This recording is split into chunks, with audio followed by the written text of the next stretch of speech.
Wey Valley Radio with In Excess on this Saturday afternoon. It's just after 12 midday. My name's David Wake, keeping you company till Mark Carter arrives. He is on the way. Normally he's with you from 12 till 2 each Saturday, and he's driving up from Brighton, so there may be some problems on the roads. We know there is on the M3, but you probably wouldn't go that way. But if he did, you know he won't be here for a while.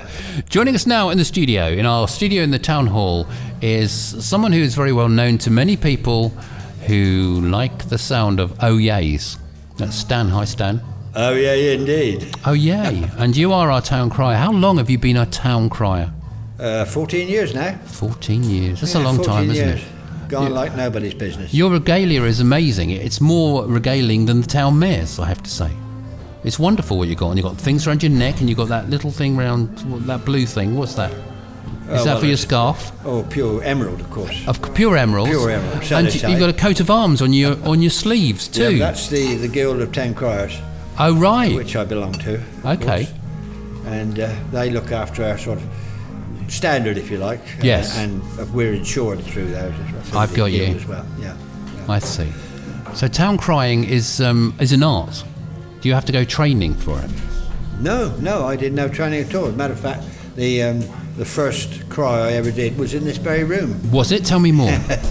Well, I had to, when they decided to appoint me, or no, just before they decided to appoint me, of course I was the only applicant to a lot of advertising for a town crier. Right. And they asked me to come in for an interview, which was more of a talk, just a talk really. Yeah.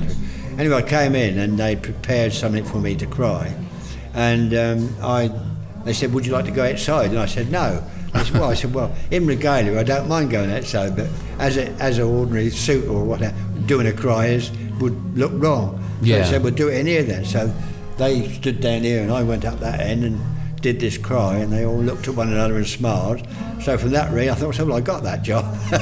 Because you've got such a projecting voice, I guess. I mean, it is quite loud, isn't it? Your voice. Yeah. I think it came from the stage work. You know, I've been doing amateur dramatics for 40 odd years now. So it just came automatically from that, I think. You know, voice projection and all that. So you've also got a hat with red, white, and blue. Of course, that's presumably. Oh well, that's very traditional. Well, not traditional, but for me, it's traditional. I'm an English town crier. Need I say more? Red, white, and blue. Exactly. And your regalia is kind of blue and velvety. It's a little bit like the curtains, isn't it? It is. I don't get drawn as often as those. No. Very smart. No, well, I had a choice, or the town council had a choice when we started, because we had New Milton. We went down to New Milton to a fancy dress shop to see what they had, because no one had a fixed idea of what a regalia was all about, or the history of it. We didn't really have any idea. So we went down to New Milton, and they had 4 costumes on the rack, of which I tried on, and they sent photographs to the council. And the council said, well, would you bring up 2, the red crimson one and this one, and which they did. And I prefer the crimson one, but the town council chose this one. In a way, I'm pleased they did, because the crimson one is okay for, should we say, competitions and that sort of thing. It's more showbiz. Yeah. But I think this is more regal.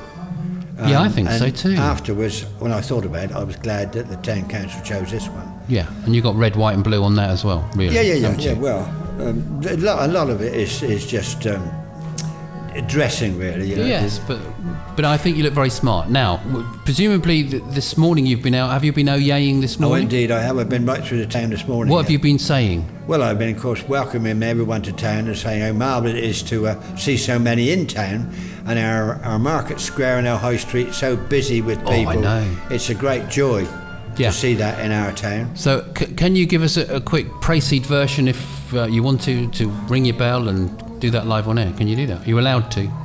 Are you allowed to do it inside?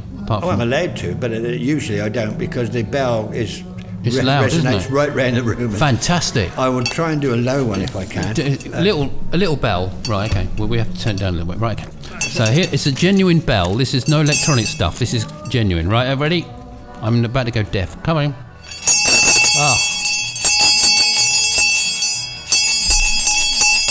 Right, now give us a bit of oh yeah. Oh yay, oh yay, And it's a great pleasure to welcome you all to town today in this special classic car show. Aren't they great? Good to see the High Street and the Market Square so busy with people in our town. It is terrific. And of course, there's also dancing for dementia going on in the square and in the assembly rooms at various times today. And next week, of course, we've got Alton Concert Bands. They're appearing at the Maltings next Saturday. So anyway, enjoy today, and don't forget next Saturday. Glad to see you all. God save the Queen. Thank you very much, Stan Whitcher, Alton Town Crier. We think that is amazing.